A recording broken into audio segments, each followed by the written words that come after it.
Maslow का मानवतावादी सिद्धांत। मनोविश्लेषणवादी मनोवैज्ञानिक मानते हैं कि बालक में व्यवहार संबंधी परिवर्तन मूल प्रवृत्ति या जन्मजात प्रेरक के कारण विकसित होते हैं, जबकि संज्ञानात्मक विकास के सिद्धांत तथा सामाजिक अधिगम सिद्धांतों में माना जाता है कि बालकों में अधिकांश व्यवहार वातावरण संबंधी कारकों से प्रभावित होते हैं। तो मैस्लो ने मानवतावादी दृष्टिकोण को अपनाया है। मैस्लो को मानवतावादी मनोविज्ञान का आध्यात्मिक जनक माना जाता है। मानवतावादी सिद्धांत का प्रतिपादन सन 1960 में किया। अपने सिद्धांत के आधार पर इन्होंने बताया कि व्यक्ति की व्यक्तिगत वृद्धि, व्यक्तित्व के मूल्यों और आत्मनिर्देशन की क्षमता को महत्व उन्होंने दिया है अपने सिद्धांत में। मैस्लो का विचार है कि व्यक्ति का विकास संगठित प्रकार से होता है। उसके विकास में आंतरिक बलों को बहुत महत्व दिया गया है। जो मनुष्य के अंदर एक आत्मबल होता है, उसके द्वारा ही व्यक्तित्व का विकास होता है। मैस्लो का मानना है कि व्यक्ति अनेक मनोवैज्ञानिक शक्तियों और क्षमताओं का केंद्र होता है। हर बालक विकास के क्रम में स्वयं को पहचानने की क्षमता तथा आत्मबोध को अपने भीतर विकसित कर लेता है, जिसके कारण बच्चे में व्यक्तित्व में जितनी आवश्यकताओं को जानने लगता है, अपनी आवश्यकताओं के अनुसार वह कार्य करता है, अपनी क्षमताओं के अनुसार, और अपनी सीमा का उसे ज्ञान हो जाता है कि वह कितना कार्य कर पाता है और किस तरह से वह रह पाता है, उन्हें कौन कौन सी चीजों की आवश्यकताएं हैं। इससे ही बालक के व्यक्तित्व का निर्माण होता है। इस प्रकार मैस्लो के सिद्धांत को संपूर्ण गत्यात्मक सिद्धांत के नाम से भी जाना जाता है। मैस्लो ने अपने सिद्धांत में यह बताया है कि व्यक्ति में व्यक्तिगत लक्ष्य तक पहुंचने की प्रवृत्ति पाई जाती है। इसी प्रवृत्ति से उसका व्यवहार निर्देशित होता है। जैसे किसी बच्चे से हम कहें कि आप क्या बनना चाहते हो, तो वह कहता है कि मुझे डॉक्टर बनना है, या एक IAS ऑफिसर बनना है, एक अच्छा टीचर बनना है। तो उसके लिए उसे उस लक्ष्य तक पहुंचने के लिए बहुत सारी क्रियाएं करनी होती हैं। मैस्लो के सिद्धांत में व्यक्तित्व की व्याख्या अभिप्रेरणात्मक प्रक्रियाओं के आधार पर ही की गई है। उनका यह कहना है कि अभिप्रेरक न केवल जन्मजात होते हैं, बल्कि इन प्रेरकों को प्राथमिकता के आधार पर या शक्ति के आधार पर एक निश्चित क्रम में व्यवस्थित किया जा सकता है। जो भी प्रेरक हैं, जो हमको उस कार्य तक पहुंचाने का प्रयास करवाते हैं, तो इसकी एक सीढ़ी होती है। जैसे इन्होंने एक क्रम बताया है। पहली जो क्रम है वह है दैहिक या शारीरिक आवश्यकताओं की पूर्ति। शारीरिक आवश्यकताएं क्या क्या होती हैं? हमें क्या चाहिए जीवन के लिए? सबसे पहला भोजन करने की आवश्यकता, पानी पीने की आवश्यकता, अच्छे से सोने की आवश्यकता, तापक्रम के जैसे निर्माण, जैसे ठंड है तो ठंड से बचने के लिए गर्म कपड़े चाहिए, और गर्मी है तो अधिक गर्मी से हम बचे रहें, इसके लिए कुछ ठंडा वातावरण चाहिए। इन सभी आवश्यकताओं को हम कहेंगे दैहिक आवश्यकता या शारीरिक आवश्यकताएं। इसके अंतर्गत ये सभी चीजें आती हैं। ये सबसे निचले स्तर की आवश्यकता है। मैस्लो के अनुसार इन्होंने कहा है कि जब इन आवश्यकताओं की पूर्ति होती है, तभी व्यक्ति आगे बढ़ता है। लक्ष्य तक पहुंचने के लिए सबसे पहली आवश्यकता है कि दैहिक आवश्यकता या शारीरिक आवश्यकता। मैस्लो का विचार है कि जब तक व्यक्ति अपने दैहिक या शारीरिक आवश्यकताओं की पूर्ति नहीं करता है, तो वह पहली सीढ़ी या पहले ही क्रम में वह नहीं पहुंच पाता, और इस तरह से पहली सीढ़ी को पार करना अति आवश्यक है। किसी न किसी तरह से वह इन चीजों को करता है। दूसरी सीढ़ी सुरक्षा की आवश्यकताएं। मैस्लो का विचार है कि जब व्यक्ति में दैहिक आवश्यकताएं पूरी हो जाती हैं, अच्छे से रह रहा है, उसे भोजन पर्याप्त मिल रहा है, संतुलित भोजन मिल रहा है, तो मानसिक विकास भी अच्छे से होगा।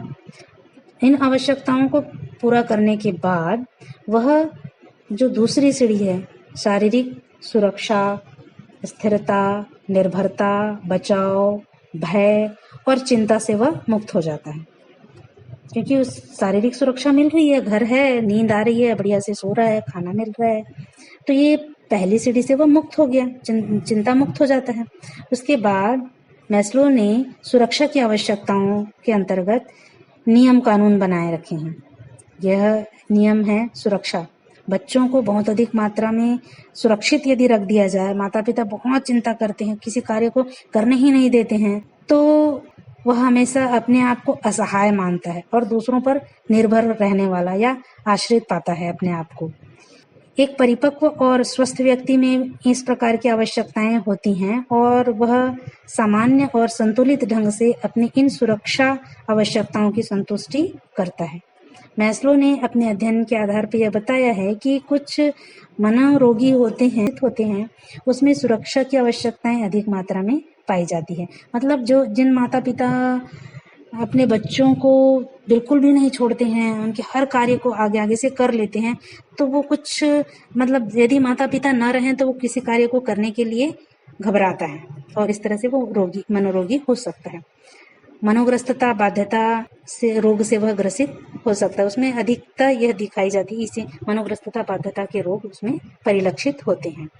इस रोग से ग्रसित व्यक्ति सुरक्षा आवश्यकताओं के कारण अपने को बचाने में बहुत सारे उपाय अपनाता है, लेकिन जब ये अपने को असफल समझते हैं तो उसमें चिंता उत्पन्न हो जाती है। तो मैस्लो ने इसी चिंता को मूल चिंता कहा है, बेसिक एंजाइटी है ये। तीसरा है समबद्धता और सुरक्षा की आवश्यकताएं। मैस्लो का विचार है कि जब व्यक्ति की दैहिक या शारीरिक आवश्यकताएं और सुरक्षा की आवश्यकताएं दोनों पूरी हो जाती हैं, संतुष्ट होता है, तब संतुष्टि के बाद की आवश्यकताएं जो तीसरी सीढ़ी है, यह तीसरी आवश्यकताएं परिवार अथवा समाज में प्रतिष्ठा पाने की होती है कि सब लोग उसे चाहें, सब लोग उसे ही मान सम्मान दें। परिवार में, मित्रों में, समाज में वह सबसे संबद्धता सबके साथ रहता है और सभी में वह अच्छा बनना चाहता है। परिवारजनों, मित्रों से वह अच्छे से व्यवहार करना चाहता है और उनके व्यवहार को लोग अच्छा कहें, ऐसा वह मानता है। मैस्लो का स्नेह की आवश्यकता से तात्पर्य है परिजनों, पड़ोसियों, मित्रों आदि से स्नेह पाने और स्नेह देने की आवश्यकताएं। समबद्धता और स्नेह की आवश्यकताएं एक दूसरे से जुड़ी हैं, इसलिए मैस्लो ने इन दोनों प्रकार की आवश्यकताओं को एक ही श्रेणी में रखा है। स्नेह की आवश्यकता के अंतर्गत बहुत सारे उसमें कुछ सपोर्ट चाहिए। उनके मन को यदि कोई किसी बात से दुखी हो जाते हैं तो उसे तुरंत कोई सांत्वना देने वाला होना चाहिए। यही स्नेह की आवश्यकता होते हैं, अपने आप को अकेला महसूस करने लगता है। फिर है चौथी सीढ़ी सम्मान की आवश्यकता है। मैस्लो का विचार है कि जब व्यक्ति की पहली सीढ़ी दैहिक आवश्यकताएं या शारीरिक आवश्यकताएं पूरी हो जाती है, फिर सुरक्षित हो जाता है, स्नेह भी मिलता है, तब इन आवश्यकताओं के बाद जो चौथी सीढ़ी है वह सम्मान की आवश्यकता है। सम्मान की आवश्यकताओं में आत्मसम्मान की आवश्यकता और दूसरे के सम्मान की आवश्यकता भी होती है। स्वयं की सम्मान और दूसरों को भी सम्मान देना। इसके अंतर्गत उत्तम क्षमता प्राप्त करने की इच्छा, मैं अच्छे से अच्छा बनूं, अच्छा रहूं, सबसे अच्छा हूं, आत्मविश्वास, व्यक्तिगत वर्धन, उपयुक्तता, उपलब्धि, स्वतंत्रता आदि की भावनाएं उसमें सम्मिलित होती हैं। मैस्लो के अनुसार दूसरों से सम्मान पाने की आवश्यकता और दूसरों को सम्मान देने की आवश्यकता, ये दोनों ही इसमें होती है। सम्मान की आवश्यकता की संतुष्टि से अनेक प्रकार के गुण विकसित होते हैं। जैसे पहला है आत्मविश्वास बढ़ता है, उसमें शक्ति बढ़ती है, उपयुक्तता, ये सभी चीजें सम्मान में आती हैं। जब एक व्यक्ति में इस प्रकार के गुण विकसित हो जाते हैं तो व्यक्ति स्वयं को न केवल अधिक योग्य समझता है बल्कि वह अपने को उत्पादक भी समझने लगता है। अर्थात वह दूसरे को जब अपने को समझता है फिर दूसरों को भी समझने लगता है, तो वह आत्मसम्मान को प्राप्त करता है। इस अवस्था में व्यक्ति में जो गुण उत्पन्न होते हैं, जैसे वो दिखाई देने लगते हैं। वह कभी लाचार, कमजोर, हतोत्साहित या आत्मसम्मान से भरपूर, दूसरों की क्षमताओं, योग्यताओं को समझना, उन्हें सहयोग करना, इस तरह से इनमें योग्यताएं होती हैं।